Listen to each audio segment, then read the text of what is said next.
chers amis, chers lutétiens, bienvenue dans mon petit studio qui accueille aujourd'hui la toute nouvelle émission l'After Lutèce. C'est l'émission qui dit tout haut ce que les lutétiens pensent tout bas. Aujourd'hui, comme vous pouvez le deviner, on va parler de ce que l'année dernière j'ai fait pour la saison passée de la Lutèce, à savoir les statistiques globales de notre ligue, ainsi que les statistiques et les exploits individuels de chacun des coachs. Donc on va s'amuser aujourd'hui un petit peu à découvrir tout ça, parce que la nouvelle saison de notre chère ligue de Blood Bowl, la plus grande ligue de Blood Bowl vis-à-vis du monde, a commencé. Et c'est forcément passionnant comme compétition. Donc on va s'amuser à analyser les forces et les faiblesses en présence, les coachs qui sont là, les différents rosters. On va voir ceux qui arriveront à performer, ceux qu'on pense qui seront un peu plus fragiles ou moins fringants sur la saison. On va regarder tout ça en détail. On va regarder également les tendances de cette nouvelle saison en fonction des rosters présents. Bref, on va s'amuser avec les stats, on va s'amuser avec les résultats, on va discuter de tout ça et surtout on va discuter de Blood Bowl parce que c'est ce qui nous passionne tous.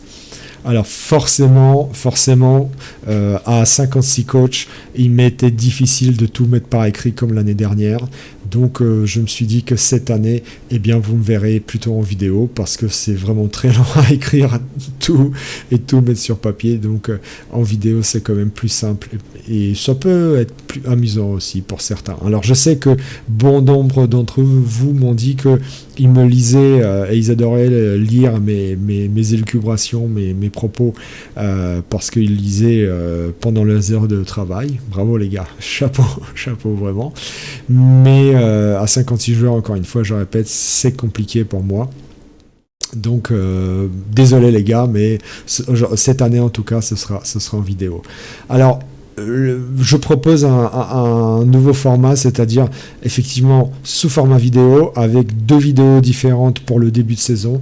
On va d'abord parler de la tendance générale des différents rosters présents et en deuxième partie de vidéo, on fera une deuxième vidéo sur les coachs et leurs potentiels exploits ou en tout cas leur potentiel parcours dans cette compétition. On va rentrer en détail vraiment de manière individualisée sur les effectifs et les équipes de chacun des coachs lutétiens cette année.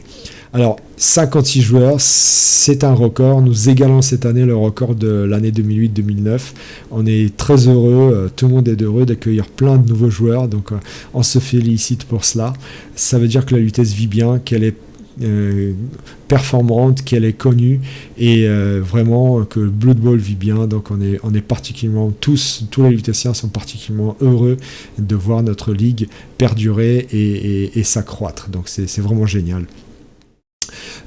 Ça c'est un premier constat. Le deuxième constat général, mais ça vous l'avez tous déjà regardé, déjà vu, c'est que cette année, une fois n'est pas coutume, nous avons plein d'équipes qu'on voyait pas souvent à la Lutèce, ou en tout cas la philosophie du jeu général de la Lutèce change un petit peu, à savoir qu'on a un petit peu moins d'équipes bourrines, un petit peu moins d'équipes qui sont là juste pour taper, et on a beaucoup plus d'équipes agiles, véloces, rapides et fragiles. Donc ça c'est une petite nouveauté à la Lutèce. Je ne sais pas si cette tendance va perdurer, je ne suis pas certain vu les coachs qu'il y a, mais bon, c'est une petite particularité cette année. Mais bon, cessons là ces palabres. Je vais réduire le cadre de la vidéo parce que vous avez trop vu ma tronche et on va vraiment regarder directement en détail la Lutèce et écoutez, et puis tout simplement les différents rosters qui sont là, ceux qui sont présents, ceux qui sont moins présents. Allez, je réduis la vidéo. Tac, tac, tac. Là, ça suffit, je pense. Si vous me voyez, voilà, dans cet angle-là, hop, ouais, ça suffit. Plus grand, ça fait trop, ça fait too much. Alors, regardons directement, peut-être. J'adore notre logo, il est magnifique. Regardons peut-être directement les rosters qui sont là, donc 56 équipes, et on voit tout de suite qu'on a 24 rosters différents, dont certains très présents, d'autres moyennement ou peu présents. mais 24 rosters sur 29 existants, en tout cas officiels, c'est incroyable, c'est génial. Sachant que l'année dernière, on en avait 18, donc on en a 6 de plus. Forcément, avec 16 joueurs en plus, on savait qu'on allait avoir plus de rosters, mais là, on en a carrément 6 rosters de plus, ce qui est vraiment génial. Alors, les grands gagnants, naturellement, dans ce jeu, ce sont les OELF. L'année dernière, on n'en avait aucun. Et là, on passe à 5 équipes OELF, donc vraiment... ne serait-ce que ça, ne serait-ce que l'apparition soudaine et exponentielle du roster Elf donne déjà une tendance générale sur la philosophie du jeu de la saison et sur comment les équipes vont jouer et sur comment les équipes vont évoluer, parce qu'on imagine que le jeu Elf sera plutôt agile, rapide, donc les équipes adverses vont vouloir lutter contre cela, donc probablement qu'on verra plus de compétences tacle, plus peut-être quelques clés de bras, on verra, mais en tout cas, c'est sûr que les équipes adverses des hauts elfes, et généralement des elfes, vont plutôt chercher à les contrer.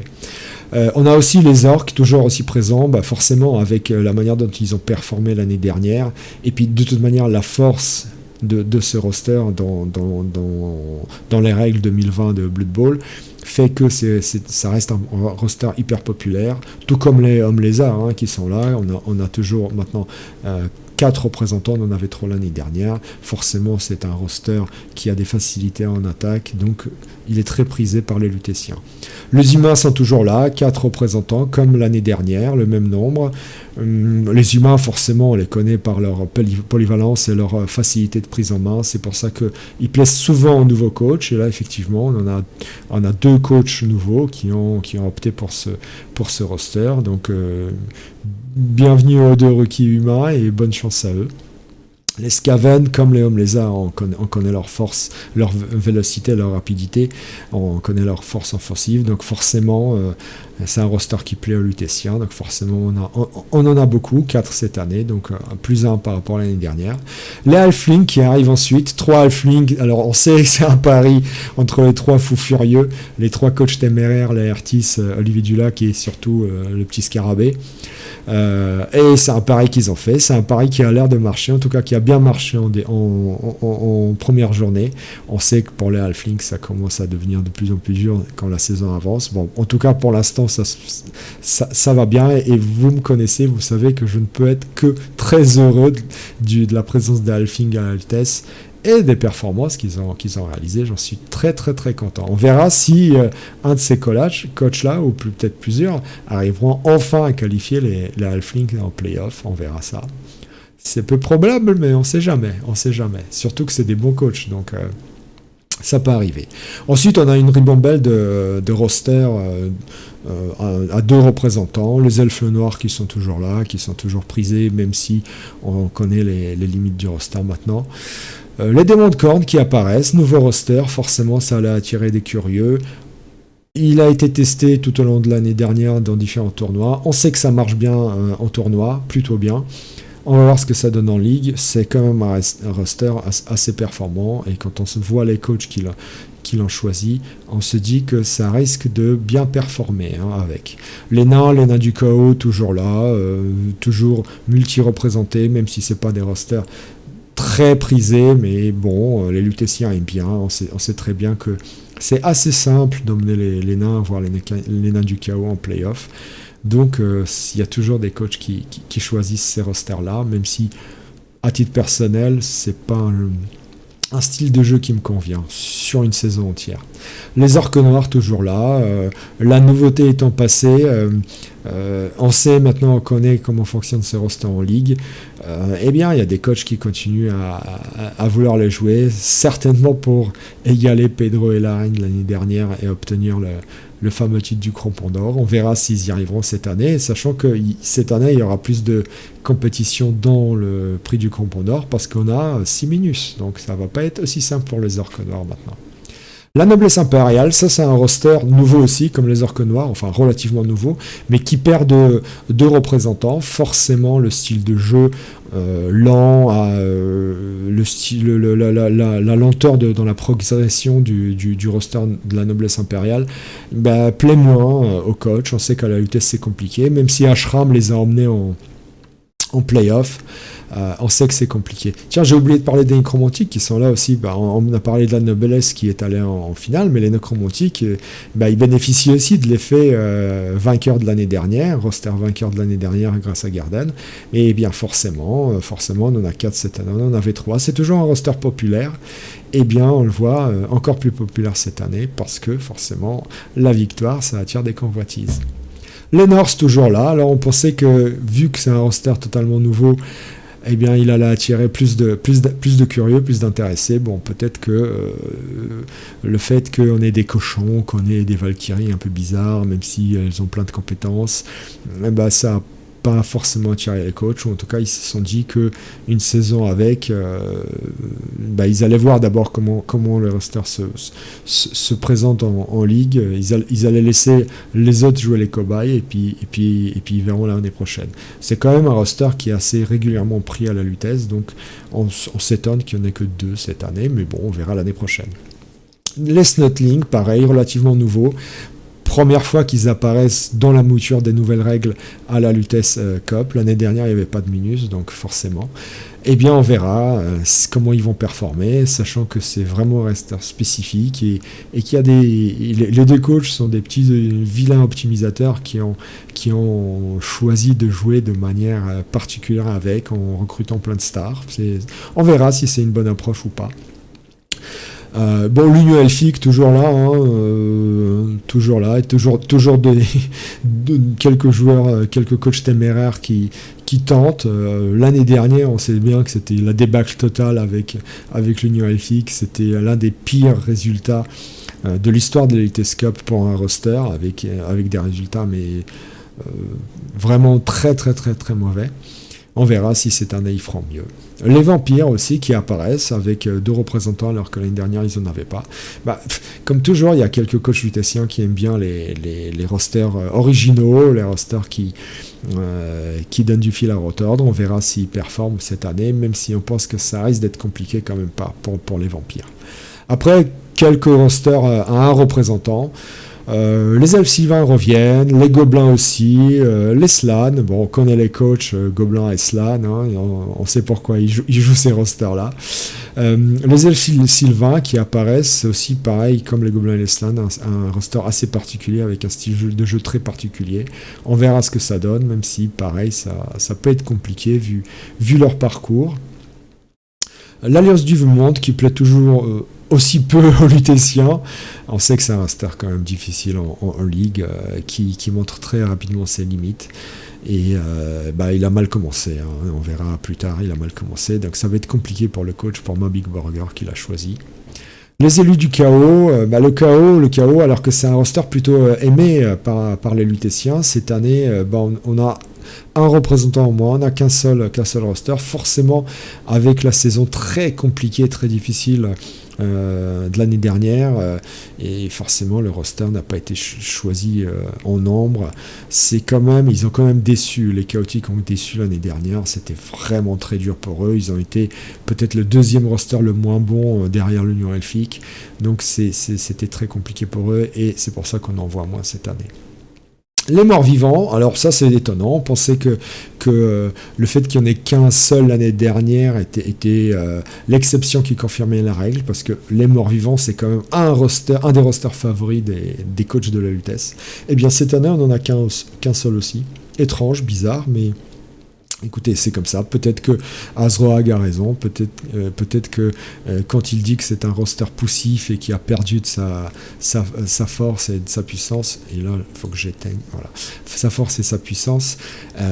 Peut-être que il a raison et que finalement, c'est vrai que ça devient un roster poussif qu'il est compliqué à faire évoluer. On verra. Mais bon, pour l'instant, il plaît pas tant que ça aux Lutétiens. Je m'en étonne parce qu'avant, c'était vraiment un roster très prisé. Le renégat du chaos, ben, il y a toujours un coach, au moins un coach qui choisit ce roster parce qu'il vient pour la baston et il s'intéresse peu à la balle.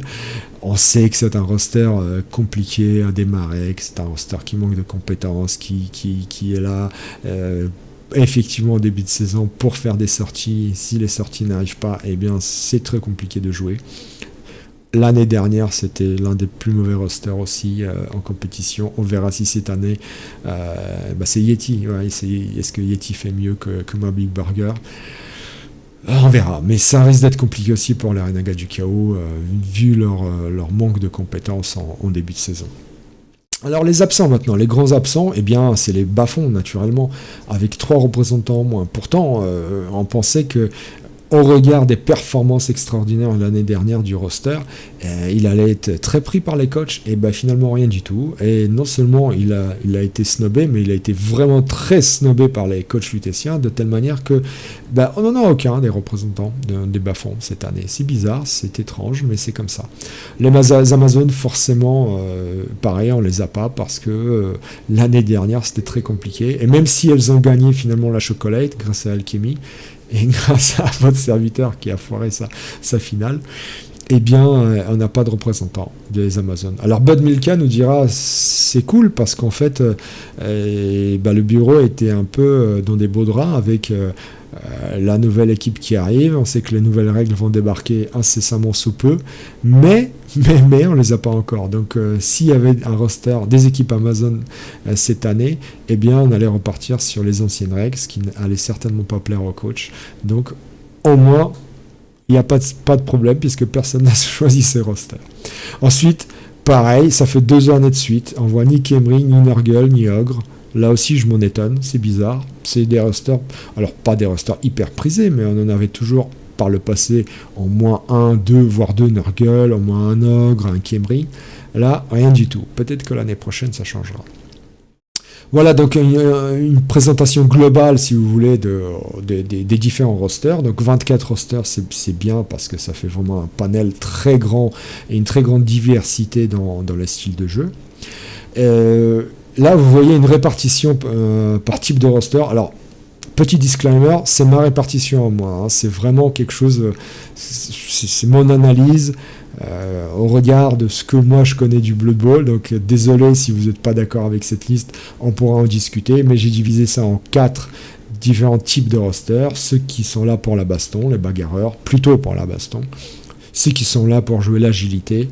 Les rosters assez polyvalents, puis les minus, parce qu'en vrai je savais pas où les mettre, et puis les minus c'est quand même un style de jeu à part, même si effectivement les gobs et les halfs ça n'a pas beaucoup de choses à avoir entre eux, mais bon, c'est quand même des rosters qui luttent. Globalement. Eh bien, on voit que la répartition est assez équilibrée. Alors certes, vous allez me dire, j'aurais pu mettre les nécromantiques plutôt dans les bagarreurs, par exemple, les hommes lézards plutôt dans les agiles, les orques noirs n'ont rien à faire dans les bagarreurs. Voilà, c'est ma répartition. On peut discuter sur certains choix. Bon, là, les bagarreurs, c'est quand même les rosters plutôt très résistants, costauds, ou qui sont là soit pour donner des coups, soit pour donner des coups de poing, soit pour donner des coups de crampon, et qui sont plutôt forts. C'est pour ça que notamment que j'ai mis les orques noirs. Les agiles, c'est tous les elfes, les scaven, ceux qui vont vite, ceux qui ont des joueurs à agilité 4+. 4+, non, agilité 2+, agilité 4, agilité 2+, maintenant, voilà. Les polyvalents, c'est, voilà, les humains, la noblesse, les nords, ceux qui sont assez moyens en tout, mais pas forcément spécialisés dans un certain domaine. Alors pareil, vous allez me dire, les slans, j'aurais pu mettre dans les agiles, certes, mais c'est pas forcément, et demander à Redel, c'est pas forcément un style de jeu basé sur l'esquive, et sur la vitesse, les slans. Hein. Donc voilà, j'ai fait une répartition et on voit bien, on a 16 bagarreurs, 14 agiles, 20 polyvalents, sachant que les polyvalents c'est ce qui est généralement le plus représenté. Et à cela s'ajoute 6 minus. Donc vous voyez, si vous pensez avoir trop d'équipes, trop d'adversaires dans une des catégories, pas de bol, ça veut dire que vous avez pas eu de chance de tirage au sort. Et vous savez qu'à la UTS, nous, le tirage au sort, c'est comme pour l'épilation, le tirage au sort, c'est l'intégrale. Voilà, c'est juste pas de bol. Il y a pas de, chaque coach est logé à la même enseigne. Donc, si vous avez rencontré trop d'équipes d'un certain type, on est désolé pour vous, mais c'est comme ça. C'est Nuffle et le hasard qui font que vous allez rencontrer tel ou tel type d'équipe. Je sais qu'il y a des coachs, je lis le forum, qui se sont plaints, qui rencontrent trop d'orques, par exemple, ou trop d'elfes. On est désolé, mais c'est comme ça. C'est le jeu, ma pauvre Lucette, et puis il faut faire avec, c'est tout. Voilà. Alors, passons tout de suite dans le vif du sujet, peut-être. La magie du montage vidéo fait que nous nous retrouvons immédiatement, alors même que cette vidéo est enregistrée avec quelques heures de décalage. On se retrouve dans une seconde partie consacrée en tendance générale de ce tout début de saison. Comme je le disais au début de vidéo, on est à la fin, à la toute fin de la première journée. Il nous reste un match à enregistrer, donc la plupart des matchs, quasi la totalité des matchs ont été joués. Et on va regarder tout de suite si ce que l'on pensait de la tendance et de la philosophie de notre championnat cette année se reflète exactement dans les chiffres et dans les statistiques. On va voir qu'il y a plusieurs enseignements hyper intéressants que l'on découvre. Alors certes, ce n'est que le début de saison, ça peut changer, mais c'est pas exactement à ce à quoi on s'attendait. Premièrement, on s'attendait peut-être à avoir un peu plus de touchdowns. On s'aperçoit que malgré le nombre grand d'équipes agiles, d'équipes rapides, d'équipes elfes, Skaven, etc., on se retrouve avec une moyenne de 1,17 touchdown par coach, donc par match, par coach, ce qui est la tendance globale de l'année dernière. L'année dernière, on avait vraiment 1,17 touchdown par match et par coach, et on a la même tendance qui apparaît cette année dès la première journée. Alors certes, c'est un peu mieux que la saison dernière. La saison dernière, la première journée, on avait une moyenne de 1,1 touchdown, mais bon, vous voyez que l'écart est vraiment minime. Donc on est parti sur les mêmes bases alors qu'on pensait qu'on aurait un petit peu plus de touchdown. Deuxième enseignement, bon là celui-là vous y attendiez avec le nombre de elfes, ils sont à 21 passes. On est déjà, donc alors bon certes il y a beaucoup plus d'équipes, on est à 47 passes sur la première journée, ce qui donne une moyenne de 0,83 passes par coach. Et là on voit que l'écart est immense par rapport à la saison dernière, puisque la saison dernière on était à 0,27 passes par coach par match sur la première journée. Donc vous voyez que ça y est, on est parti, les passes, ça va y aller. On va dire que c'est un championnat, la Lutèce est un championnat de passes, on n'est pas loin de ça. Donc vraiment, on est parti sur d'excellentes bases. On va voir si les Elfes maintiennent la tendance. On voit que l'Union Elfique est très très très loin derrière pour l'instant. Il y a beaucoup plus d'équipes EOL forcément, mais bon, 21 passes pour 5 équipes, c'est quand même pas mal, c'est même extraordinaire pour les EOL. Bon, les interceptions, les déviations, tout ça, on va pas, pour l'instant, il n'y en a pas eu. Sur les sorties, eh bien, on pensait que peut-être qu'il y aurait moins de sorties de réaliser, puisqu'il y a beaucoup plus d'équipes agiles, justement, d'équipes qui jouent plutôt la balle, qui ne jouent pas la bagarre. Mais d'un autre côté, on s'aperçoit que, compte tenu du fait qu'on a quand même 6 équipes de Minus, eh bien, forcément, il y a plus de sorties. Surtout si il y a 2 équipes Minus qui ont rencontré des nains en ce début de saison, et notamment les Snotling, vous voyez, ils ont vraiment pris plein la tronche. Les Skaven pas mal aussi, mais bon, les Skaven, il y a 4 équipes, les Snotling, il n'y en a que 2. Donc on est sur une moyenne de 2,21 sorties par coach subies, prises. Alors que sorties réalisées, alors on est à un peu moins, on est à 1,94 de sorties réalisées. Forcément, l'écart entre les sorties réalisées et les sorties subies, c'est que les sorties réalisées, c'est vraiment que les sorties OD, les sorties au coup de poing, il n'y a pas les agressions. Les sorties subies, c'est toutes les sorties, c'est aussi les GFI ratés, c'est aussi les agressions adverses, le public, c'est aussi les vampires. On a eu quand même une équipe de vampires qui s'est sortie elle-même 2 joueurs. Donc tout ça est pris en compte dans les sorties subies. Donc on est à presque 2 sorties réalisées en moyenne par coach. Par contre, on a plus de 2,21 sur sorties subies. Et là, on voit que l'écart est important par rapport au début de saison dernière. On va voir ça tout de suite en détail. Voilà, on était à sortie. Oh, c'est là que ça. Voilà, sortie réalisée, on était à 1,35 par coach en début de saison. Et sortie subie 1,6. Donc vous voyez que là l'écart est vraiment important parce que c'est presque un point de plus pour les sorties réalisées et presque 0,5 de points de plus pour les sorties subies. Donc on est quand même, l'écart est important sur un début de saison. Alors on aurait pu croire qu'au niveau des agressions, on serait un peu mieux, puisque encore une fois, je répète, 6 équipes minus. Mais bon, a priori, les minus n'ont pas tous voulu agresser, notamment la Halfling. Hein, c'est un 0 pointé. Alors bravo la Halfling, merveilleux début de saison. Mais au niveau des agressions, c'est pas trop ça. On voit que c'est dominé par les orques noirs, forcément. Les Snotlings sont pas loin, mais forcément les orques noirs. C'est un roster qui joue sur l'agression, donc ils sont présents. Mais on est à 10 agressions sur 18 matchs, hein, donc encore une fois, non, 16 matchs, pardon, c'est ça 16 matchs, non, 13, je sais plus. 56 coachs, bon, vous ferez le calcul vous-même. 56 coachs, donc ça fait 25, 26, 27, 28 matchs, c'est ça ? Exactement. Donc l'année dernière, 20 matchs seulement. Donc on est seulement à 10 agressions, alors même que à beaucoup moins de matchs, on était à 6 agressions et très vite c'est passé dès la J3 à 10 agressions. Donc vous voyez que on est presque sur le même nombre d'agressions en début de saison. Alors l'année dernière on était à 0,15 sur la première journée. Là on est à 0,17, donc c'est presque kiff-kiff hein, en moyenne par coach. Donc vraiment les agressions, il faut commencer à y aller les gars, hein, si vous voulez emporter le prix du crampon d'or, et c'est un fameux cramponneur qui vous le dit. Faut se réveiller un petit peu, parce que effectivement on pensait que ce serait la saison de l'agression, et pour l'instant, alors c'est qu'une tendance de début de saison, mais pour l'instant on n'y est pas. Donc, il va falloir vous réveiller. On verra dès la J2 si cette tendance se confirme, si vraiment les Minus jouent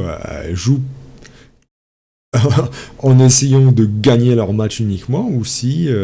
alors, certes, l'agression, ça peut être une manière de gagner aussi, mais est-ce qu'ils se concentrent plus sur l'espoir d'une qualification en play-off, hein, on sait qu'il y a quelques coachs minus qui l'espèrent fortement, ou s'ils sont là essentiellement pour le fameux, et pour moi essentiel, prix du crampon d'or.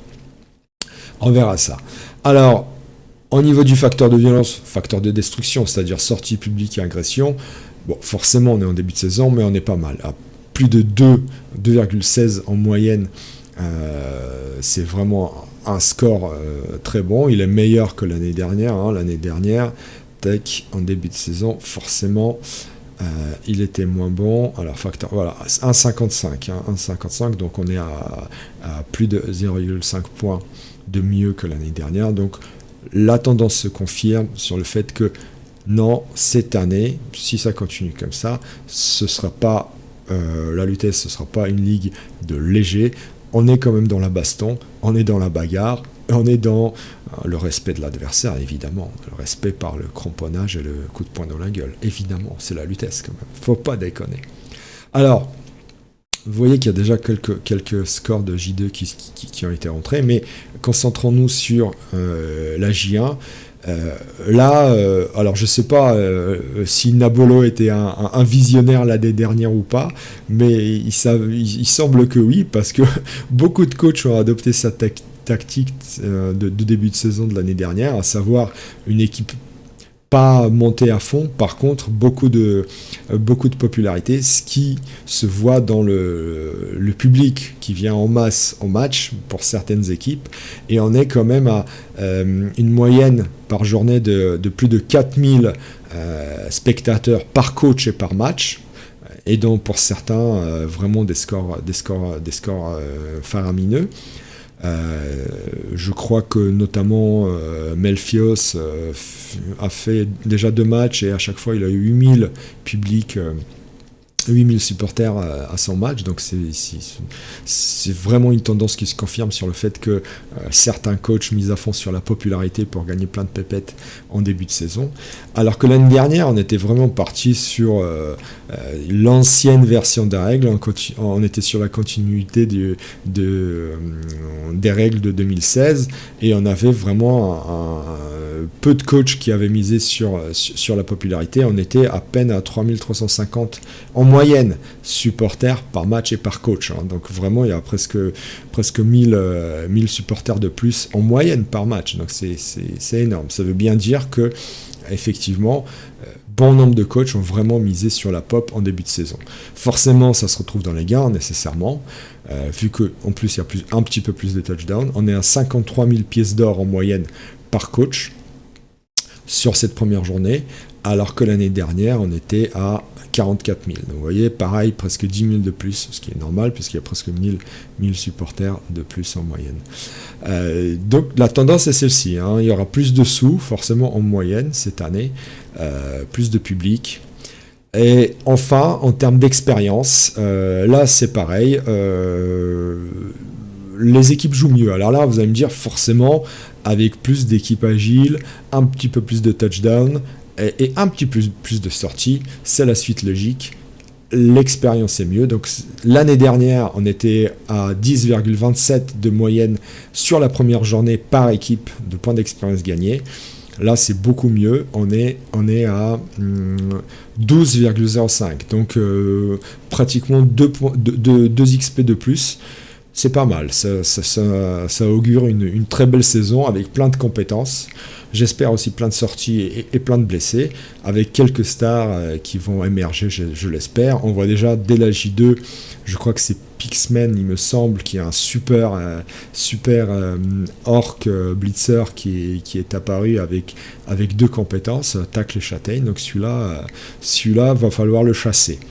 En parlant de chasseurs, on est pas mal aussi sur la chasse aux joueurs. Bravo les gars, là, vraiment félicitations. Là, vous me mettez des étoiles dans les yeux.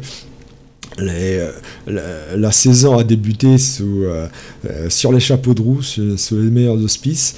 On est quand même on est en fin de J1. J'ai pas encore rentré sur la chasse aux joueurs. J'ai pas encore rentré les résultats de la J2. On est à presque 1 million de joueurs déjà tués ou mis à la retraite. Rien que sur la première journée. Ça fait une équipe de Blood Bowl déjà éliminée dès la J1. Merveilleux. Le trio de tête, Yeti, qui enlève un Skink et un Saurus à Dritz. Olivier Dulac, magnifique. Le Halfling qui bute deux bloqueurs nains. Imperator Day, il a été parfaitement et merveilleusement accueilli à la Lutèce. Je crois que voilà, le bisutage s'est très bien passé, même heureusement pour lui, il n'a pas perdu le match, mais il a perdu 2 nains face du Halfling. C'est vraiment merveilleux, la Lutèce.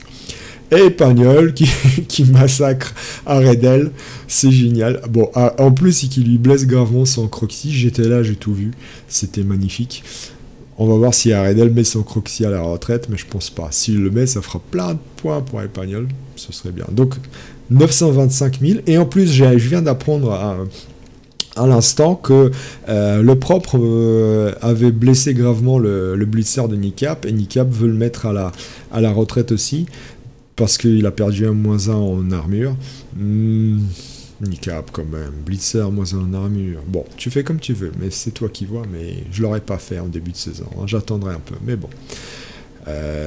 Mais ça fera plus de, si c'est confirmé, ça fera plus de 1 million de pièces d'or de joueurs défoncés dès la J1. Donc la chasse aux joueurs est partie vraiment sur les chapeaux de roue, je me répète, mais c'est génial, j'adore la Lutèce, les gars, je vous kiffe. Écoutez, on termine là ces tendances, donc encore une fois je répète les tendances générales, hein, je résume. On pensait partir sur vraiment une ligue avec moins de bastons, plus de passes, plus de touchdowns, plus d'agression. Au final, c'est pas vraiment ça. Il n'y a pas beaucoup plus de touchdowns. Il y a par contre plus de bastons et plus de blessés, et ça c'est notamment dû au fait qu'on a 6 minus, donc malheureusement les minus on sait très bien qu'ils vont perdre du joueur. Par contre, les minus pour l'instant, c'est pas ça au niveau des agressions. On pensait que le combat pour le crampon d'or allait être rude, mais ce n'est pas le cas. Donc pour l'instant, les agressions, va falloir vous réveiller les mecs. Et on est parti sur effectivement une tendance avec beaucoup plus de public, beaucoup plus d'or surtout. Donc qui veut dire plus d'or veut dire plus d'endorsement, veut dire plus de sales coups, veut dire peut-être plus de stars. Donc on espère voir des choses merveilleuses cette année avec des stars, en veux-tu en voilà, avec des achats d'endorsement, peut-être du sorcier, on verra, des trucs rigolos, des trucs sympas. Donc vraiment, j'espère qu'on va s'amuser cette année. En tout cas, les tendances sont celles-ci. Il y aura plus de sous cette année, donc les gars, n'hésitez pas. Écoutez, on va terminer là sur les tendances générales de la saison, et on va passer très vite dans une deuxième vidéo, par contre, pour pas vous polluer trop, parce que là ça fait déjà presque, ou même plus d'une demi-heure de vidéo, donc ça fait déjà beaucoup. On va faire une deuxième vidéo sur l'analyse de chacun des coachs, de leurs potentiels résultats, de leurs chances de succès, ou malheureusement de leur potentielle déconfiture cette saison. On va regarder ceux je pense, vont se qualifier en play-off, les 22 chanceux. On va voir ceux pour qui, je pense, ça sera compliqué. Bref, on va s'amuser à essayer de regarder les valeurs sûres, les interrogations, les outsiders, les chevaux noirs de cette compétition. Allez, à tout de suite dans une deuxième vidéo. Pour l'instant, je vous dis ciao. À très vite, j'espère que vous m'avez regardé, que ça vous a plu. On verra plus tard si on maintient ce format vidéo ou si on revient à l'écriture, mais ça risque d'être compliqué. Alors je peux vous faire ça sous forme de tableau, on verra. Les tableaux, j'en ai plein. Tout est pour vous. Alors juste pour vous montrer, voilà, là c'est un tableau où je rentre tous les résultats coach par coach, ce qui me fait des totaux, ce qui me permet ensuite que ces résultats soient reportés automatiquement sur ce type de feuille. Ça, le calcul se fait tout seul. C'est vraiment génial l'informatique. J'adore. Je me fais un kiff total. Vous pouvez pas imaginer. Donc voilà, ça me permet d'avoir plein de résultats. Allez, à très bientôt. Ciao. No one likes us, we don't care. No one likes us, we